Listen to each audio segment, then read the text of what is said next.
Muy buenas noches, tengan todos ustedes. Hoy transmitiendo de nuestra aula virtual un tema de psicología referente a los trastornos de personalidad, especialmente en la conducta antisocial, que está representada en el perfil del delincuente. Estudiaremos qué es la kinesia y cómo se representa dentro del lenguaje no verbal y el lenguaje verbal. Mi nombre es Félix Alberto Cogollos Bermúdez, especialista en psicología clínica y autoeficacia personal, quien nos guiará durante esta breve charla. Podemos encontrar entonces nosotros tres aspectos importantes que vamos a analizar. Uno es el pensamiento desde el estudio real, cómo los vemos, los percibimos y cómo piensan ellos. Unos datos estadísticos que manejamos nosotros dentro de la aplicación de test de 16 PF, 16 factores, que se aplican a grupo de personas dentro de la ética y la personalidad que cada uno de ellos depende, y cuáles son los problemas de salud mental que manejan los delincuentes. Esto es muy factible en muchos de los campos que podemos ver nosotros, pero no son los únicos que se pueden evaluar.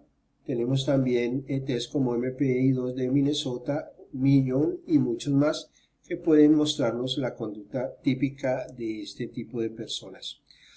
¿Cuáles son los rasgos de impacto que encontramos nosotros a nivel general? Y esto los vemos dentro del perfil que los delincuentes manejan hoy en nuestra realidad, y especialmente en nuestra Colombia, y muy enfatizados en unos ámbitos como los que tenemos ahora, los de frontera, donde podemos decir que no existe una representación de autoridad que sea muy fuerte y al estar cerca a la frontera se vuelve un espacio para que los delincuentes puedan estar. Somos muy afectados en esta región. Podemos ver la baja normatividad, la baja inteligencia, los estados de ansiedad, el dolor psicológico que representa el estado de una conducta antisocial, la inestabilidad emocional como factores muy importantes. Tenemos otros como la timidez, el miedo social, la baja afectividad, la baja autoimagen, la autosuficiencia, el citismo, la suspicacia, la baja diplomacia, sumisión, sensibilidad emocional y muchas personas que son totalmente soñadoras y se aventuran demasiado. Bueno, esto nos lleva a nosotros a entender que la creciente evolución que tenemos nosotros dentro del campo científico, podemos lograr que uno de los factores más frecuentes de identificación en el ámbito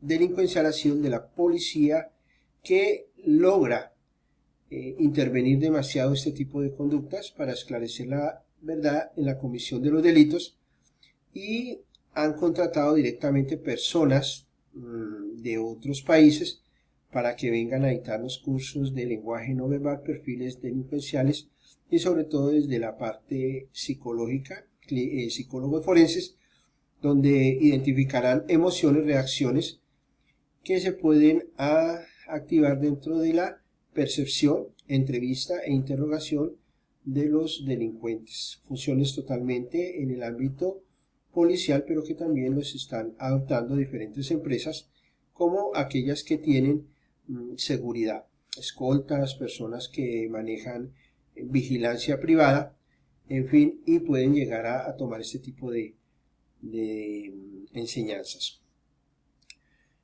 Podemos lograr a través de estos aspectos tecnocientíficos la comprobación de los delitos y la consignación de los presuntos responsables. Son los objetivos que vamos a manejar y que indudablemente nos van a llevar a nosotros a una identificación de un perfil de investigación para detectar en ellos cómo se comportan, cómo piensan, cómo sienten, cómo actúan, cómo se pueden investigar dentro del campo psicológico, y especialmente que nuestra referencia y evaluación sean totalmente confiables y válidas.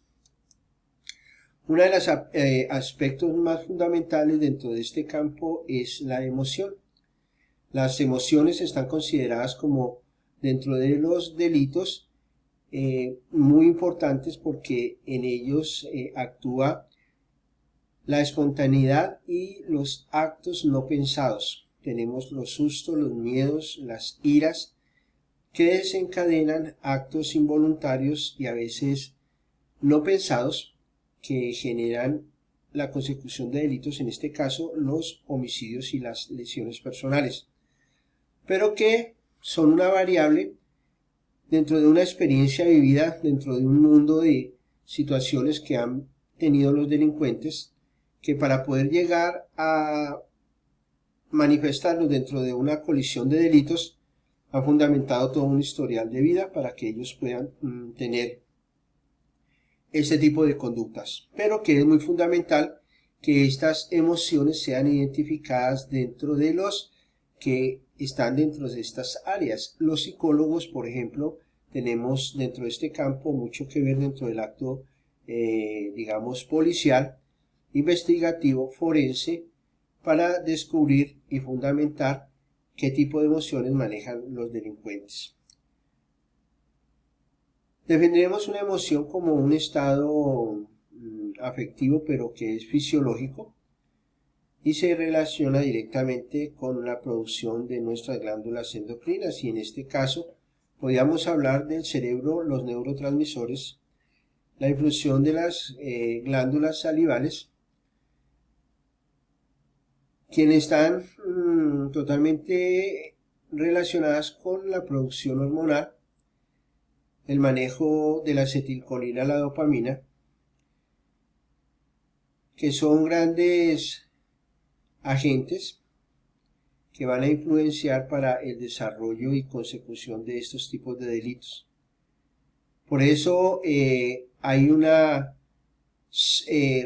reacción muy fuerte para todos los que dentro de este campo manejan estados emocionales de crisis, que representan un estado violento y que de alguna forma se vuelve una situación que nos afectan a todos nosotros. Como una referencia tenemos que los humanos tenemos 42 músculos diferentes en la cara, donde podemos determinar por nuestras expresiones todo el tipo de emociones como un lenguaje universal. Ira, sonrisa, alegría, tristeza, y todos están representados dentro del campo facial. Por eso hay un estudio muy fuerte dentro de la historia forense que puede representarnos que los gestos definen altamente la personalidad de un individuo. ¿Cuáles serían los componentes de la emoción? Tenemos varios aspectos que estamos manejando dentro de lo fisiológico y lo conductual, porque hablamos que la emoción es una respuesta fisiológica que nos genera una conducta precedida de pronto de algún pensamiento que de alguna manera está condicionado a respuestas ya adquiridas por nuestra forma de vivir o compartir con nuestros semejantes. En este caso tenemos tres aspectos importantes para observarlos y tenemos entre ellos la conducta. ¿Qué es la conducta?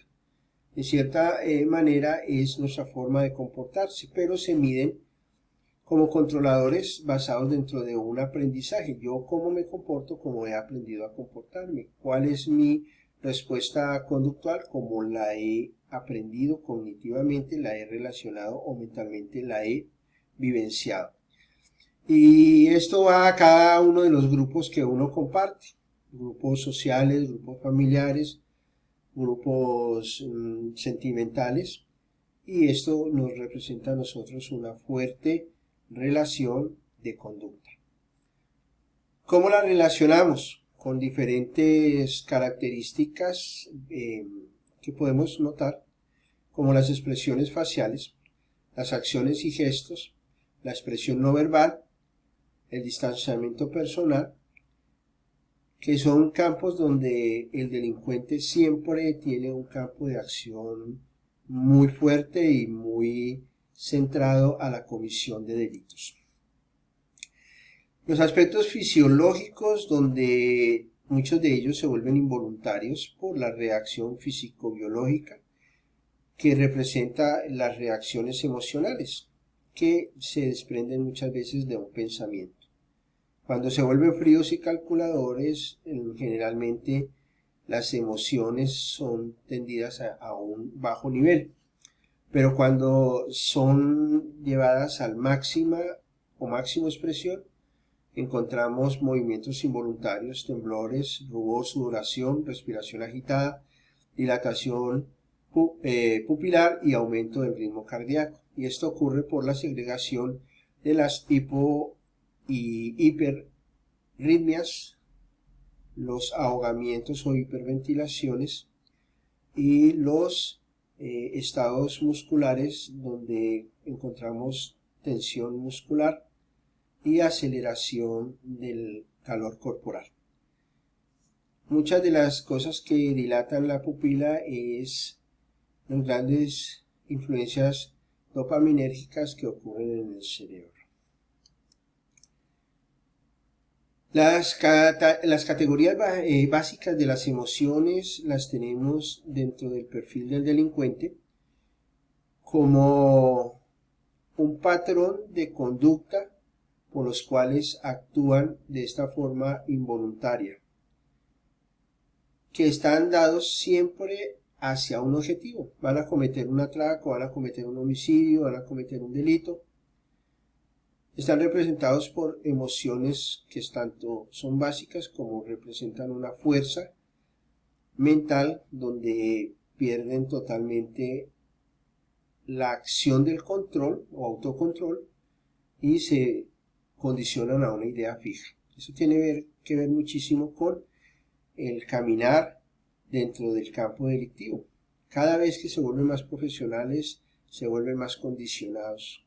Actúan de la misma forma y el mismo patrón. Por eso es tan fácil para los psicólogos forenses identificar patrones determinados de conducta dentro de las personas que realizan ciertas características de delitos o comisiones de delitos, robos a casas. Entonces identificar apartamenteros, los que son sicarios, cómo actúan dentro de sus homicidios, los que manejan narcotráfico, cómo lo hacen. Podemos ver estas emociones dentro del miedo, la sorpresa, la aversión, y cada uno de ellos mostrando una característica especial.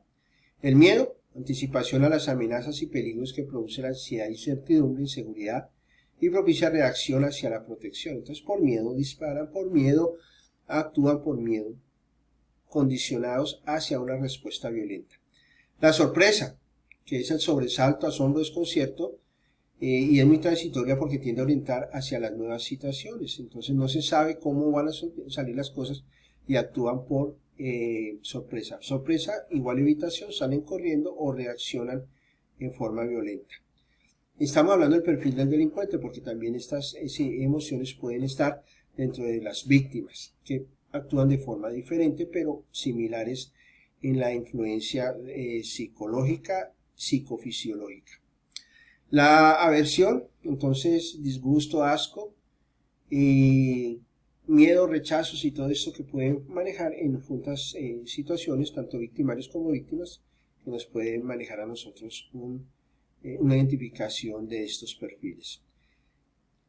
Las categorías básicas en las emociones: ira, alegría, tristeza, donde cada uno de ellas nos coloca ciertas características que podemos nosotros entender. Ira, alegría, tristeza, donde tenemos nosotros rabia, sensaciones de bienestar, penas, soledades, pesimismos, que nos motivan hacia una reintegración personal.